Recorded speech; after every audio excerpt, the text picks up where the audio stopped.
Welcome to the Test Nav tutorial for the online tools. So once you're in test preparation, you are going to click on tutorials and make sure that you click on this middle section that says working with online tools. It should open in a new window and should look something like this. You're going to click start. This tutorial is going to show you how to use tools that might be available as you take your ISAPs. This is not a scored tutorial. You're going to use the blue arrows at the top to move to the next screen. When you're ready, go ahead and click Start. Once you click Start, you will see that we have a little picture of all the different tools that are available for us. When it talks about Toolbar Tools, it is talking about these ones right up here at the top. We have drop-down menus next to your name, and then you might have other tools that are on the side. We are now going to click this blue button Next. Remember, you will need to click Next to progress on your test. So first, we're going to take a look at the Toolbar Tools. You are going to, if it appears in your toolbar and you are able to click on it, that means you are allowed to use it on that test question. If you have a calculator that is available on the question, that means you are allowed to use a calculator on that question. If the calculator button is not there, that means you are not allowed to use a calculator. To use a tool, you will click on it and it will open the tool. If you need to go back to the pointer, you might have to click back on the pointer. You will only see tools on questions where you are allowed to use them.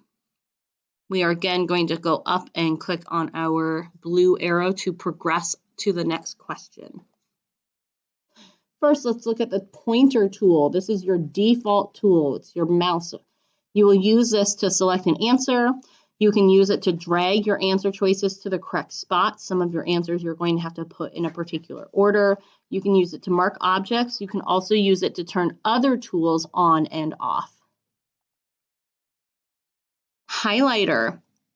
You might want to highlight text to assist in answering questions.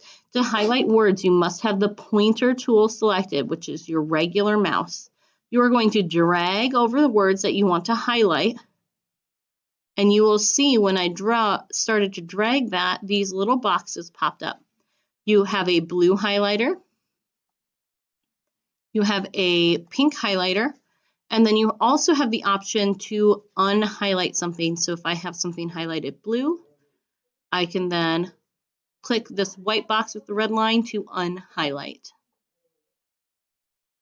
Another tool you have is Notepad, where you will be able to write notes as you are taking your test. So you can open it. You are going to take some notes.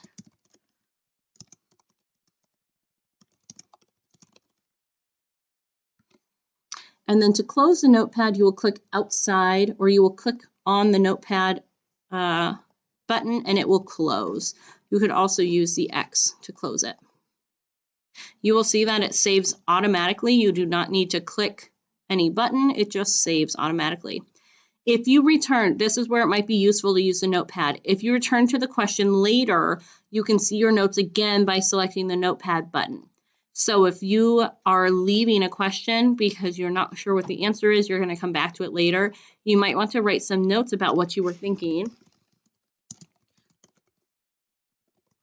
so that when you're done and you come back to that question, you can open your notes and remember what you were thinking. So you might want to say stuck between A and D for answer. Then take the rest of your test, come back to it, and as long as you wrote this in your notepad, you will be able to see that you were, oh yeah, I'm stuck between answers A and D.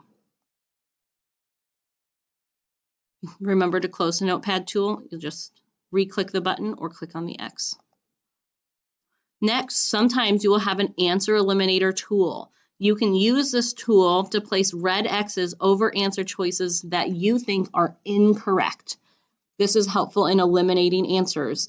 So if I know for sure that answer A is not an answer, I will click the answer eliminator with the X, click on the question I want to eliminate, and then click on my pointer tool to go back.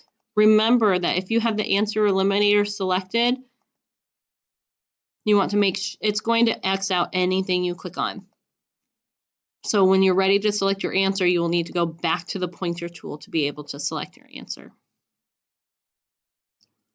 Sometimes you're going to have the calculator function.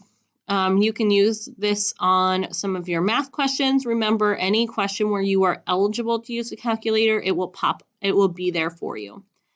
So as long as that button is there, you may use a calculator. So you can open it, do your math.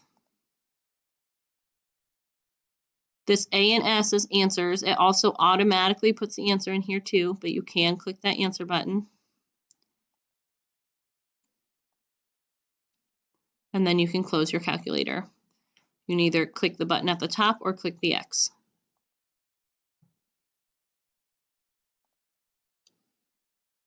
In your drop-down menu, you will also have a few different tools, so let's take a look at those. In your drop-down, you have the color contrast tool. You can change the background and foreground color. You will be testing for multiple hours. You want to choose a color that works best on your eyes. Most students are probably going to feel the easiest on their eyes with the black on cream. I would not recommend choosing any of these really high contrast ones unless you have vision issues. The yellow on blue, the white on black. Just choose whichever is most comfortable for you. You can change it at any time. But I would recommend for most people that black on cream is probably going to be the easiest on your eyes. You also have a line reader mask tool. This helps you focus on just one part of a question or reading passage at a time. Let's say you've got a long passage, you get overwhelmed. You can turn on the tool and drag it to the size of your text. It can help you focus on one line. You could also expand it so that you can see a few lines at a time. If you're the type of person that gets easily distracted, you might want something like this masking tool. The answer masking tool lets you choose which answer choices are shown on the screen. So you have to turn this on. You will turn it on under the drop-down under Enable Answer Masking. This will block them out for you. And so then you will click individually to see each answer.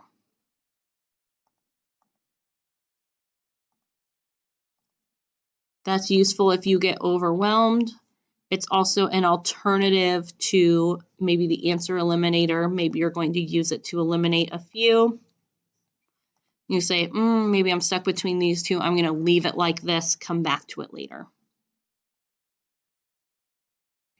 Other tools. Sometimes you'll have other tools on the side of your screen. We'll go through those just really quickly. If you're in grades 6 through 8, you may use a formula sheet to help answer questions on your math test. These formula sheets are in exhibits. If you are able to use them, they will be on the right side.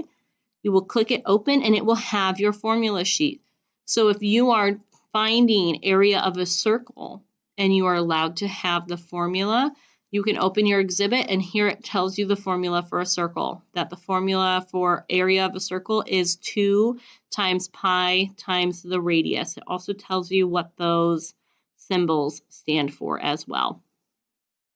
You also have basic conversions, so how many ounces are in a pound, how many cups are in a pint, and that sort of information. Remember, if you're able to use these, they will be over on the right side of your screen. Another one that you might see is text-to-speech. If it is available to you, you will see it on the right. You will click play to play. You need to stop it individually. Under settings, you can speed it up so it's faster.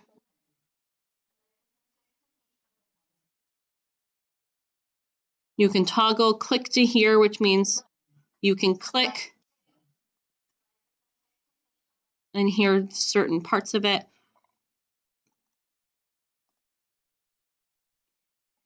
Some reading passages may include words that are not familiar to you. These words will have a dotted line beneath them. You will select the word. If it has a dotted line, just click on it. It's going to give you a definition right there. So it says display, glossary definition, show or bring attention to. So if you see dotted words in a reading passage, it will give you the definition if you click on it. And that is the end of your tutorial.